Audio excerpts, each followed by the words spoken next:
Salut à tous, j'espère que vous allez bien. On se retrouve pour une nouvelle vidéo. Il s'agit du book haul du mois de mars et il est assez chargé. C'est parti, on commence tout de suite. Comme toujours, je commence avec les e-books, puis les livres que j'ai reçus, ensuite les livres papier que je me suis achetés, et enfin les BD, les comics, les mangas, tout à la fin. Le premier e-book que je vais vous présenter, il s'agit de La Maison de la Pierre. Donc c'est la nouvelle concernant la série Le Joyau, écrit par Amy Ewing, publié aux éditions Robert Laffont dans leur collection R. Étant donné que le mois dernier je me suis acheté le tome 1, j'avais envie de prendre cette nouvelle pour justement en apprendre encore plus sur l'histoire. Beaucoup de personnes ont parlé de ce roman et en plus de ça, le film va très bientôt sortir.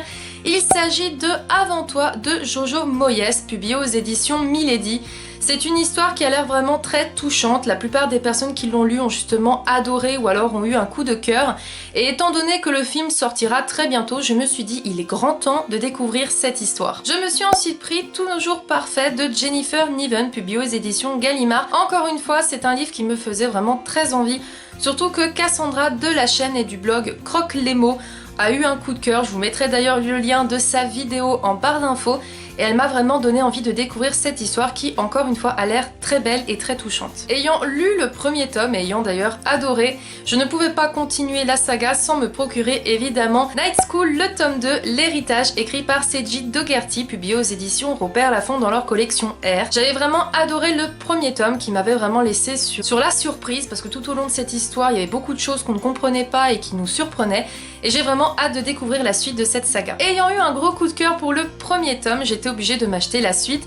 Il s'agit de 10 Teeny Briefs, le tome 2, Mentir de K.A. Tucker, publié aux éditions Hugo Roman. Il me fallait cette suite parce que j'avais vraiment eu un gros coup de cœur pour le premier tome et j'ai hâte de savoir justement dans cette histoire quel personnage on va suivre. Une autre suite d'un autre gros coup de cœur que j'ai eu pour le premier tome, il s'agit de The Book of Ivy, le tome 2, The Revolution of Ivy, écrit par Amy Engel, publié aux éditions Lumen. Encore une fois, j'avais eu un gros coup de cœur pour le premier tome, donc il me faut savoir la suite. J'ai terminé de vous présenter les e-books et je vais maintenant vous présenter les livres que j'ai reçus, que ce soit par les services presse ou encore des cadeaux, et c'est parti. Le premier livre que j'ai reçu pour ce mois de mars, il s'agit de Quantum, la saison 3 Victorious, écrit par MS Force, publié aux éditions Hugo Roman.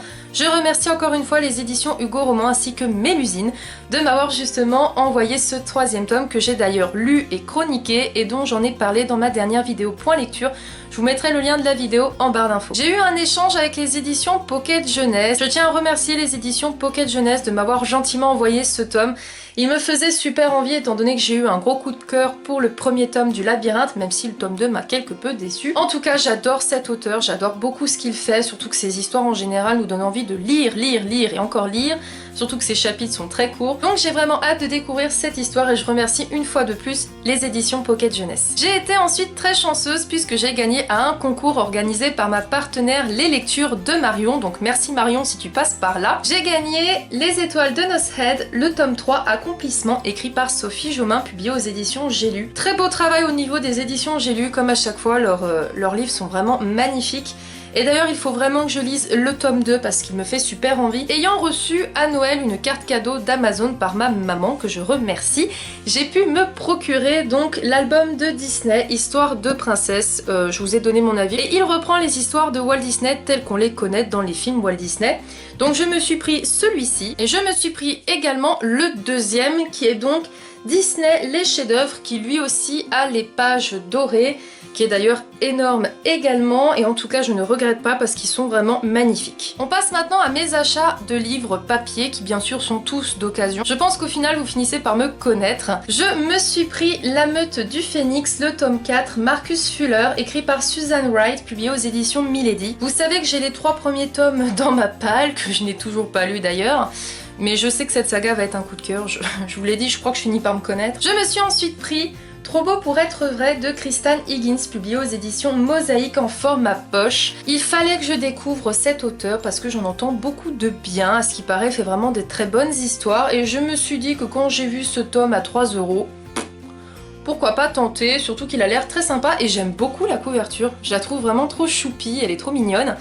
Donc on verra bien ce que ça donne. Je me suis ensuite pris Les chroniques de Danny Mega O'Malley, le tome 1, Iced, écrit par Karen Marie Moning, publié aux éditions Gélus. C'est un énorme livre, c'est une brique, sachant que quand j'ai pris ce livre, je ne savais pas en fait. Autant vous prévenir, vous ne vous ferez pas avoir comme moi. Je pensais que c'était un tome 1 comme ils le disent sur la couverture. Et en fait, eh bien, c'est la suite de la saga Fièvre de la même auteure. Et donc en fait, ce serait le tome 8 de la saga Fièvre. Pourquoi c'est pas précisé? Pourquoi il ne précise pas c'est la suite de la saga Fièvre? Je ne le savais pas, je ne connaissais pas cet auteur, je ne connaissais pas la saga Fièvre. Du coup, j'ai vu sur plusieurs blogs qu'il y a des personnes qui ont lu ce tome-là sans avoir lu les tomes précédents. Pour certains, ça ne les a pas dérangés, même s'ils disaient que des fois, il y avait des petits clins d'œil à la série d'avant, et que donc, eh bien, si on n'avait pas lu la saga Fièvre, on n'allait pas forcément tout comprendre. Me connaissant, je n'ai pas envie de me lancer dans une brique comme ça, sans comprendre ce qui s'est passé. Donc malheureusement, mais peut-être heureusement, ce sera peut-être une saga que je vais adorer.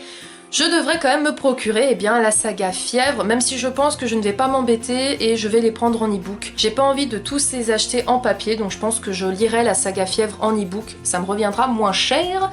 Et je lirai ensuite eh bien, ce tome-là, mais du coup, à mon avis, je ne vais pas le lire tout de suite. Ayant eu un très gros coup de cœur pour Maybe Someday, je n'ai pas pu attendre, et d'ailleurs, je l'ai pris neuf. Maybe Not de Colleen Hoover, publié aux éditions Hugo Roman. Il s'agit donc d'une nouvelle sur l'histoire justement de Maybe Someday, avec deux autres personnages que l'on découvre dans l'histoire de Maybe Someday. C'est un petit livre hein, qui va se lire d'ailleurs très vite. Ça me surprend que je ne l'ai toujours pas lu. Ensuite, c'est le livre que je vais d'ailleurs lire pour le mois d'avril, pour le Sugar Books Club, donc mon club de lecture. Il s'agit de Captive, le tome 1, Les Nuits de Scheherazade, écrit par Renier Adier, publié aux éditions Hachette. J'adore la couverture. Et l'histoire me tentait vraiment, donc j'ai hâte de voir ce que ça donne. Colleen Hoover, ça devient aussi une histoire d'amour, hein, tout comme Guillaume Musso, ça devient une auteure chouchou. Et j'ai envie de découvrir toutes ces histoires, et donc je me suis pris Ugly Love, écrit par Colleen Hoover, publié aux éditions Hugo Roman. Je pense que je le lirai sûrement cet été parce qu'il me fait super envie. Encore un livre que je me suis prise à Easy Cash, qui d'ailleurs est en très bon état, il est d'ailleurs même neuf. Je pense que la personne ne l'a peut-être même pas lu. Il s'agit de Le Théorème des Catherine, écrit par John Green, publié aux éditions Nathan.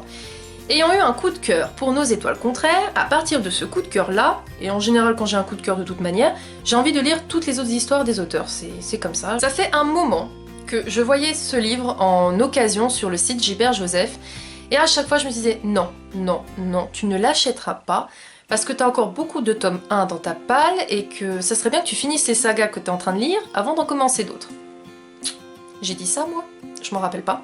Donc je me suis pris Red Rising, le tome 1, écrit par Pierce Brown, publié aux éditions Hachette. Voilà, j'ai oublié ce que j'avais dit hein, concernant les tomes 1, et j'avais vraiment trop envie de le découvrir, surtout que beaucoup de personnes le comparent à Hunger Games. Je ne sais pas pourquoi, je verrai bien. En tout cas, j'ai vraiment hâte de le découvrir. Dernier roman que je vous présente avant de vous présenter les mangas, BD et comics depuis peu. Il s'agit de Sweet Mama's Café, écrit par Hélène Husset, publié aux éditions Mosaïque.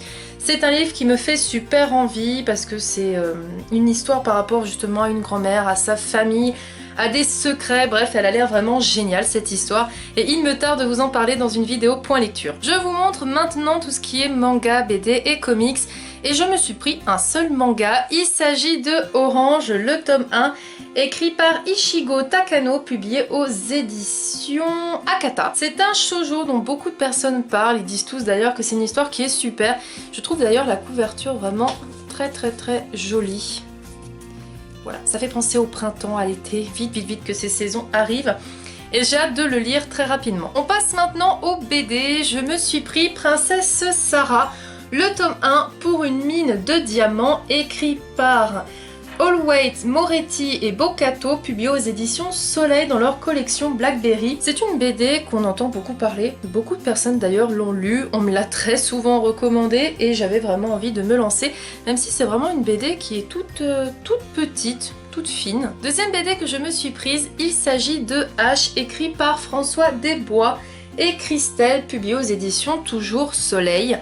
C'est une BD qui m'a l'air très sombre, hein. Je pense qu'au niveau de la couverture, on ne peut pas faire plus sombre. Dans le même esprit que Princesse Sarah, je me suis pris Elinor Jones, le tome 1, Le bal d'hiver, écrit par Algeciras ou Algeciras, je ne sais pas comment ça se prononce. Et Aurore est toujours publié aux éditions Soleil dans leur collection Blackberry. C'est une bande dessinée que la plupart des personnes ont lue après avoir lu Princesse Sarah. On passe maintenant aux comics. Et oui, depuis peu, j'ai eu envie de lire des comics. Grâce à qui, vous allez me dire? Eh bien à Deadpool. Depuis que j'ai vu le film Deadpool, je suis devenue accro à Deadpool. Et j'ai eu envie de me lancer dans les comics pour voir si ça pouvait me plaire, étant donné que les BD et les mangas me plaisent, pourquoi les comics ne me plairaient pas, même si c'est vrai, c'est centré sur les super-héros et je ne suis pas forcément à 100% sur les super-héros. Donc je me suis prise Deadpool, écrit par Dijon Sweet. Ouh. Vous savez quoi, je ne vais pas vous lire le nom de l'auteur. Trop dur. Bref, ils sont là.